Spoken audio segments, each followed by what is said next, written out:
Capítulo 2, Daphne Greengrass. El solo tener a Granger cerca le revolvía el estómago. Pero no era la sensación prejuiciosa de sus días de Hogwarts donde verla era recordar a Potter. No. Ahora era diferente porque ella representaba para Draco una incógnita.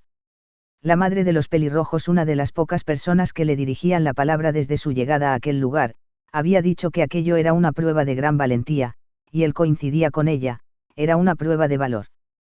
Pero los Slytherins no se caracterizaban por su coraje y sin importar lo que Sam Potter dijera, él se conocía bien, había decidido tomar la marca y hacer las cosas terribles que venían aparejadas a ello, con tal de mantener contento al Señor Oscuro y conservar así a salvo a su familia. Se había lamentado tristemente por no matar al viejo director cuando debió hacerlo, creyendo que quizás así, habría salvado a los suyos de la humillación que era tener su hogar sometido a los deseos de un mestizo. Y creía firmemente que si matar a Granger hubiese dado a sus padres un día más de vida, mientras que ser valiente y enfrentarse al Lord, los condenaba, él, Draco Malfoy, habría optado por la primera opción sin pensarlo dos veces. Por eso la versión de Potter no calzaba. Por eso ella representaba para él un misterio. Por eso, tenerla cerca le hacía reprocharse tanto la muerte de sus padres, como la culpa al desear que fuese ella quien hubiera muerto. Y ella había tomado esa molesta costumbre de quedarse mirándole fijamente, con reproche, de seguro, por todos aquellos años de tortura en Hogwarts. Y aunque esto generaba en él una molesta vergüenza, así llamaba a esa sensación de garganta contraída y manos sudorosas, le mantenía la mirada para no mostrarse afectado. No podía mostrar debilidad. Lo más cerca que había estado de ella fue una tarde en que la encontró junto al pelirrojo en la cocina. No sabía por qué, pero aquello lo hizo sentir más que incómodo, y cuando ella pasó por su lado, con sus labios rojos y sus mejillas especialmente sonrosadas, no supo bien si la mirada que le lanzó fue de rabia, por haber sido interrumpida, o más bien de alivio. Con la llegada de Nat las cosas mejoraron algo, al menos hasta que éste encontró en Lovegood una conversación más entretenida, cosa que resultaba absolutamente incomprensible para Draco, pero recién la tarde en que Daphne Greengrass apareció en la puerta de entrada pidiendo asilo, fue que las cosas tomaron un rumbo inesperado, fuera esto obra de la ex Slytherin o no.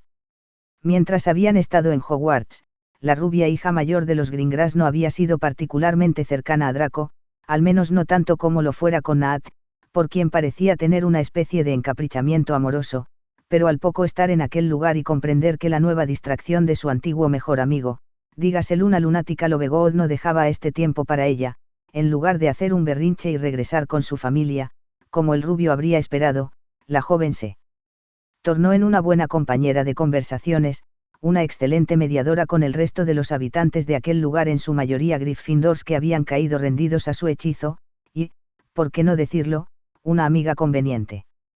Y mientras más cercana se hacía Daphne a los demás, más empeño parecía poner en arrastrarlo a él con ella, al punto que no había transcurrido un mes desde que la rubia llegara, cuando Longbottom, la gemela Patil, una Hufflepuff cuyo nombre no recordaba, y hasta la menor de los pelirrojos, la enamorada de Potter, para ser exactos, le dirigían la palabra en conversaciones que, aunque incómodas, eran todo un avance para el silencio con que le habían tratado hasta entonces.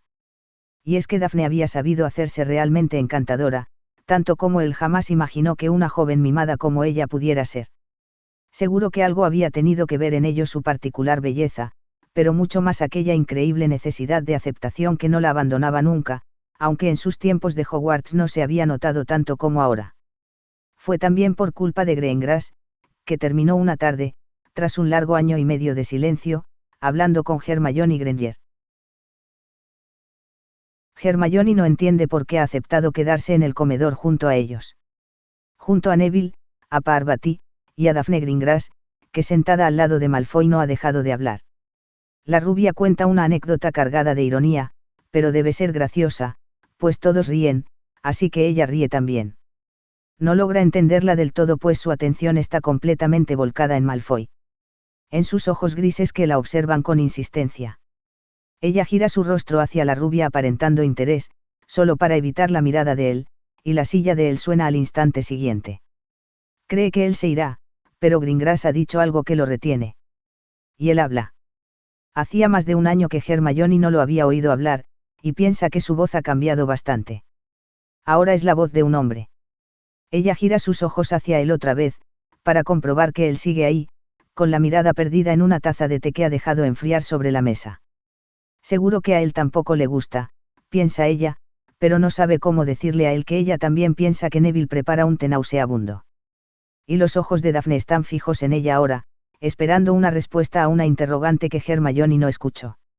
Y la rubia ríe al confirmar que ella no ha estado atenta, ríe en aquel modo maravilloso que tiene de separar los labios dejando al descubierto su sonrisa perfecta, mientras sus ojos azules se clavan en ella. Daphne es hermosa. Todos lo dicen. En Hogwarts nunca se había sentido tan intimidada por aquella belleza como ahora, aunque claro, no es como si hubiesen compartido mucho en ese tiempo. Y Hermione vuelve a mirar a Malfoy aprovechando que Parvati ha cambiado el tema, y descubre que los ojos de él están fijos en la rubia. Él también es hermoso. Y ambos son Slytherins. Hannah ha dicho que están juntos y que por eso ella desaparece del cuarto que comparten por las noches, porque va a dormir con él. Algo se revuelve en el estómago de Hermione al pensar en Malfoy tocando a alguien de ese modo. Y los ojos de él vuelven a quedar fijos en ella mientras los minutos transcurren y antes que ella lo note o sepa cómo, ellos dos son los únicos que quedan en la mesa, compartiendo un silencio incómodo. Dicen que te la pasas haciendo pociones, las palabras han dejado los labios de ella antes que pueda notarlo y él la observa con expresión incrédula.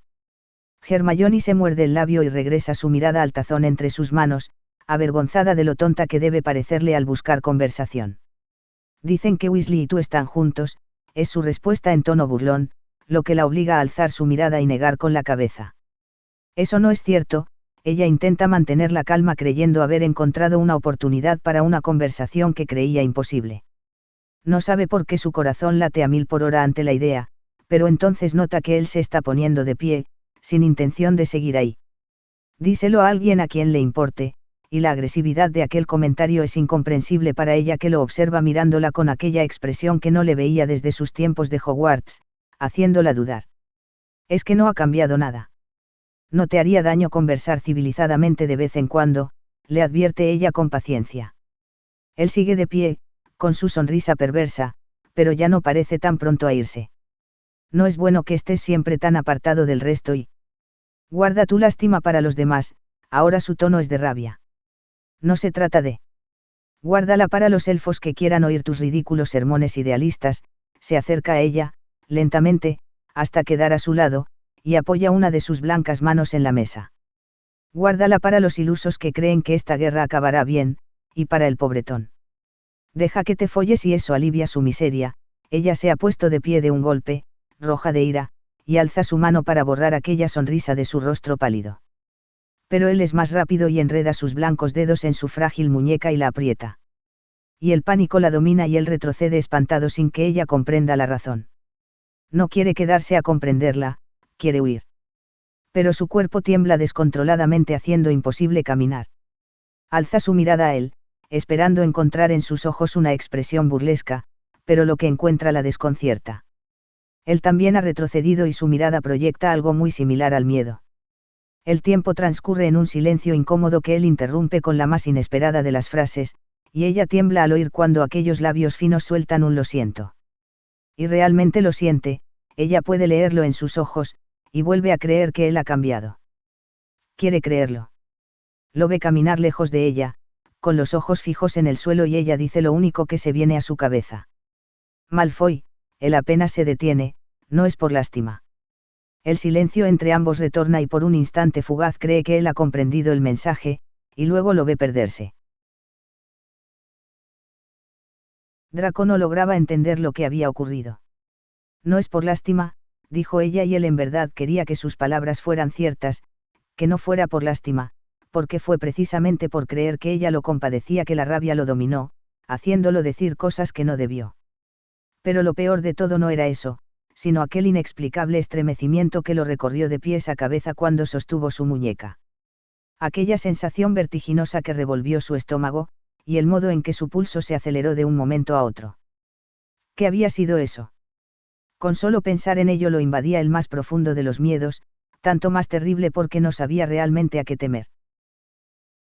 Fue la misma profesora McGonagall quien sugirió a los de la Orden permitir el ingreso de Daphne al número 12 de Grimmauld Place. Según la versión de la directora de Hogwarts, habiendo huido sus padres de Inglaterra, en una clara negativa a unirse al Señor Oscuro, Daphne sería blanco probable de represalias por parte de los partidarios de Voldemort que, lo quisieran o no, abundaban en el castillo. En opinión de Daphne, Minerva McGonagall era una persona muy fácil de convencer, pues habían bastado unas cuantas mentiras respecto a supuestos mensajes amenazadores que nunca existieron, para que la mujer la llevara hasta su querido Theodore Newt, como la rubia había querido desde un principio. Tras su primer día en la mansión Black, Daphne llegó a dos conclusiones: primero, que con lo fácil que había sido para ella llegar hasta ahí, si Lord Voldemort se enteraba que el elegido estaba viviendo con los de la Orden del Fénix, Harry Potter era hombre muerto. Y segundo, que lo que sea que había existido entre Theodore Newt y ella en Hogwarts, no tenía cabida aquí. No al menos mientras su ex mejor amigo siguiera embelesado por una rubia mucho más baja y fea que ella. Pero una vez ahí, ya no podía regresar a Hogwarts, y lo curioso es que no le importó. El castillo, con la melancólica Pansy llorando por sus años perdidos con Malfoy, y los torpes de Crabbe y Goyle como únicos representantes masculinos de Slytherin, luego que Zabini se uniera a los mortífagos, era un lugar verdaderamente deprimente para vivir. Aquí, con nuevos compañeros, y eran nuevos, porque en Hogwarts nunca se había molestado en conocer a ninguno, todo prometía ser más divertido. ¿Y por qué no te llevaron con ellos?, preguntó Hannah Abbott cuando Daphne explicó cómo había terminado ahí mientras hacía gala de sus dotes culinarios preparando un chocolate caliente que nada tenía que envidiar al de Hogwarts. Bromeas.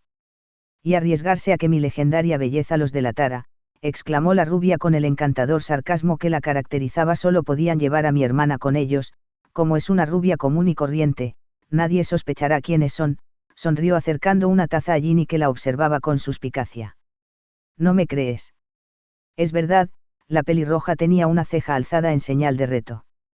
No, sonrió la rubia. Pero es mejor que admitir que se querían deshacer de mí, dijo encogiéndose de hombros, mas sin dejar de sonreír mientras se llevaba un tazón a los labios. Y vio cómo el rostro de Ginny demudaba su expresión, aunque al final yo he salido ganando. Con mis padres a su lado, la pobre Astoria tendrá suerte si la dejan acercarse a un hombre antes que cumpla 40. Sabía que con sus verdades a medias y relatando sus desgracias con humor, se conquistaba la simpatía de los presentes sin riesgo de ganar su lástima. ¿Cómo podían compadecer a alguien que se burlaba de su propia tragedia? Y esperaba que su buena mano en la cocina, un talento que había cultivado en secreto en aquellas largas tardes de agonía en su hogar, le ayudara a conquistar también sus estómagos. Poco a poco se fue ganando la aprobación de todos en aquella casa, y Daphne habría podido vivir sus días felices coqueteando tranquilamente, de no ser por una frase que oyó decir a Ron a Weasley a través de la puerta, cuando un grupo de Gryffindors hacía referencia a su particular belleza. No me gustan las rubias. Hasta donde ella sabía, la experiencia del pelirrojo se reducía a una temporada de besuqueos con una chica chillona cuyo nombre Daphne no podía recordar, y a su relación nunca concretada con Granger.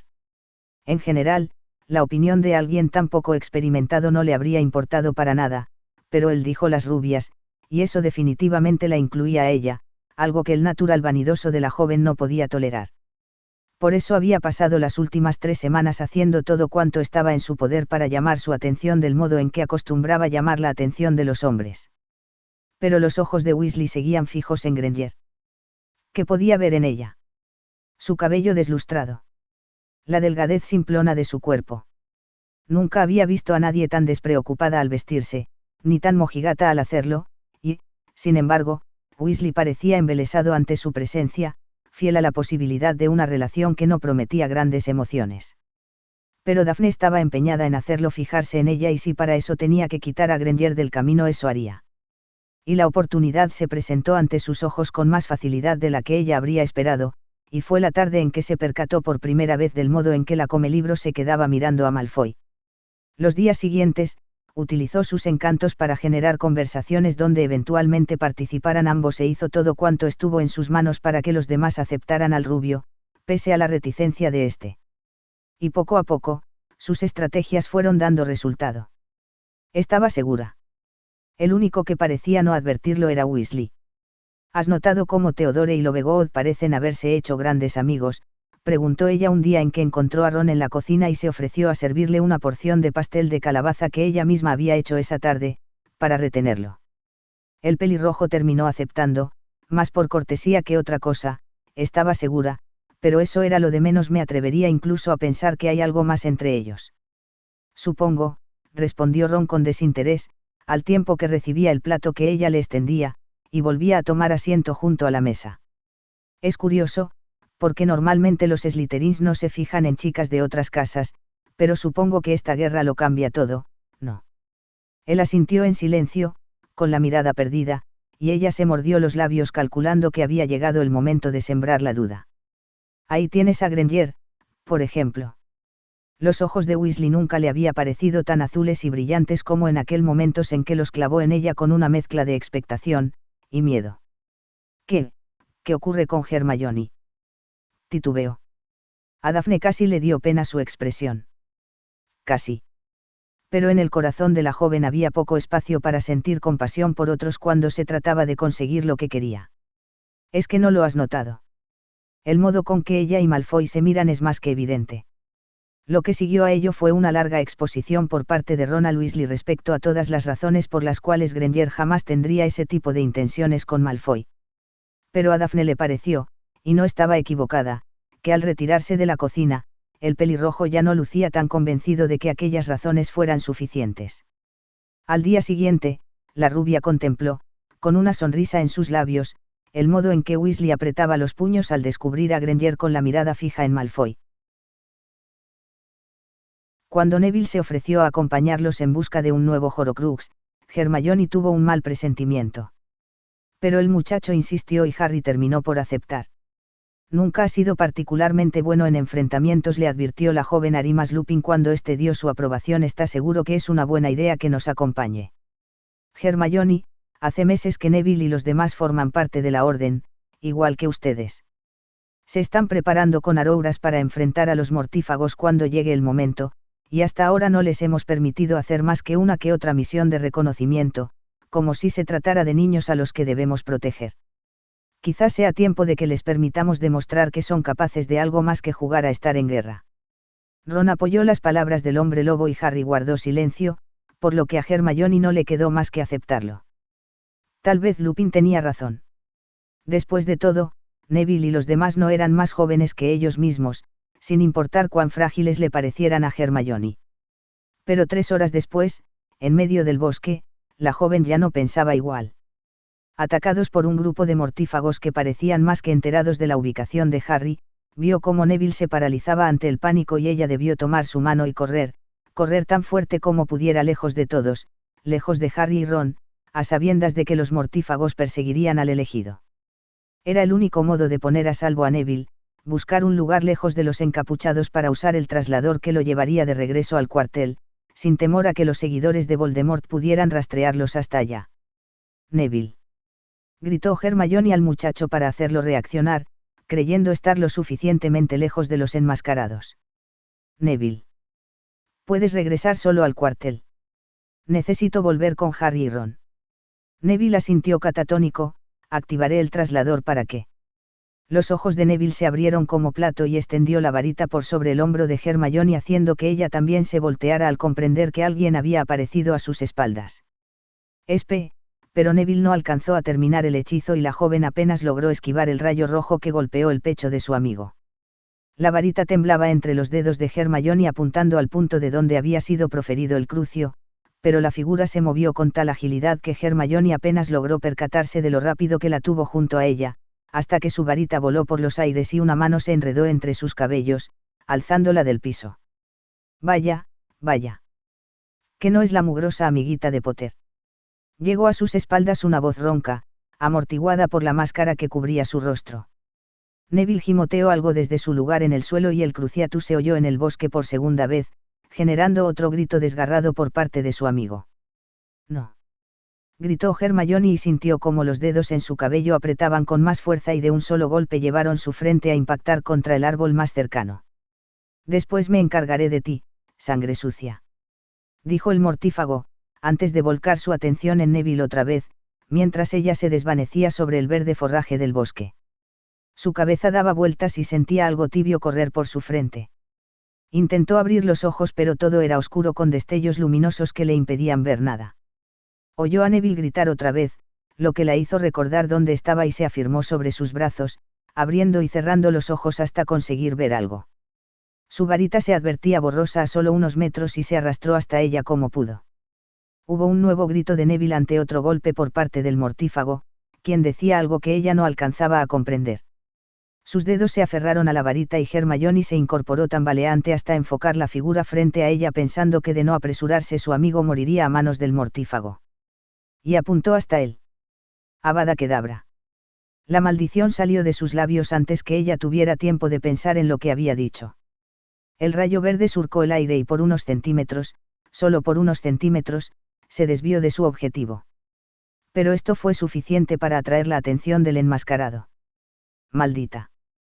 Gritó el hombre, dando 3 zancadas hacia ella con la varita alzada.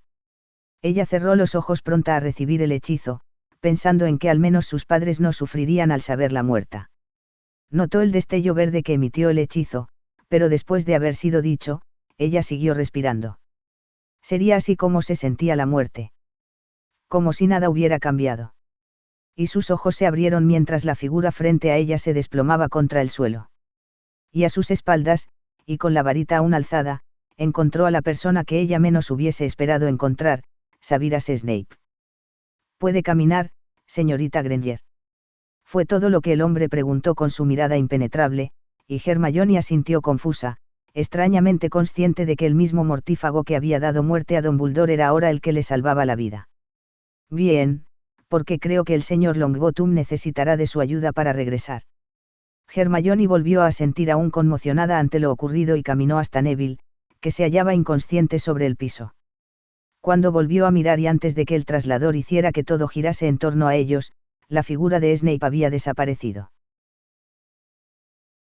Draco trabajaba en el rincón del sótano donde tenía el equipo necesario para elaborar sus pociones, intentando modificar los ingredientes del Veritaserum para conseguir una fórmula más poderosa.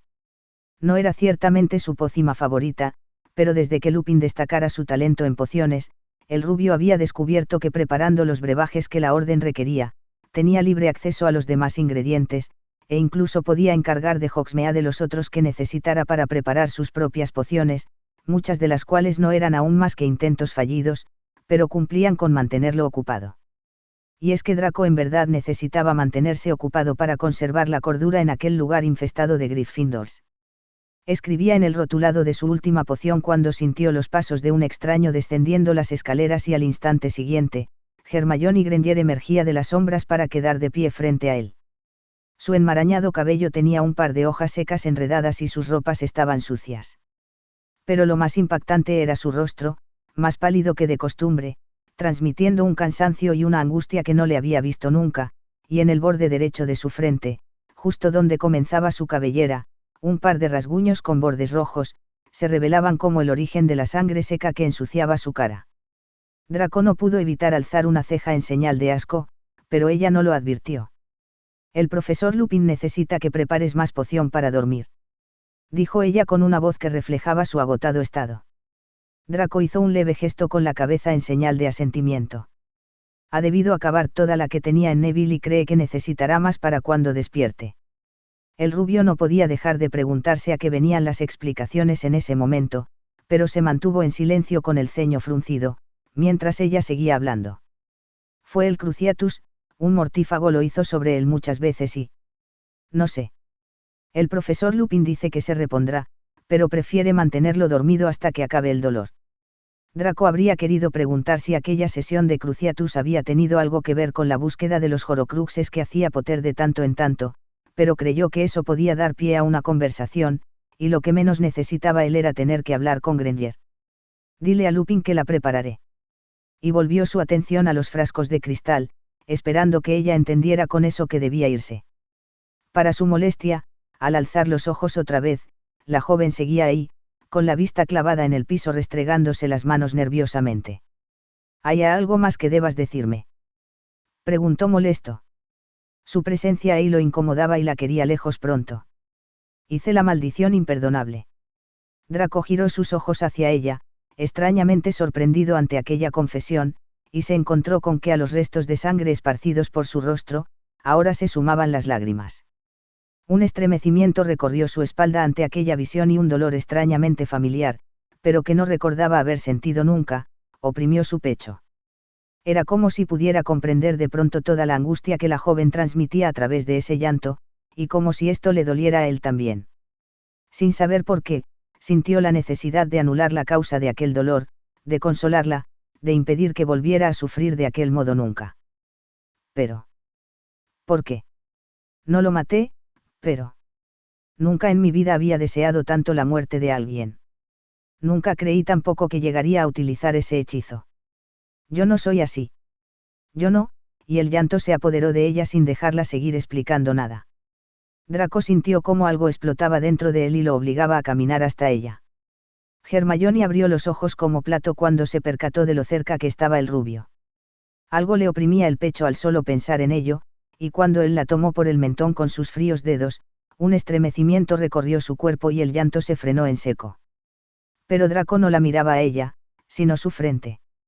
Quería concentrarse en la herida que había en su frente precisamente para evitar su mirada.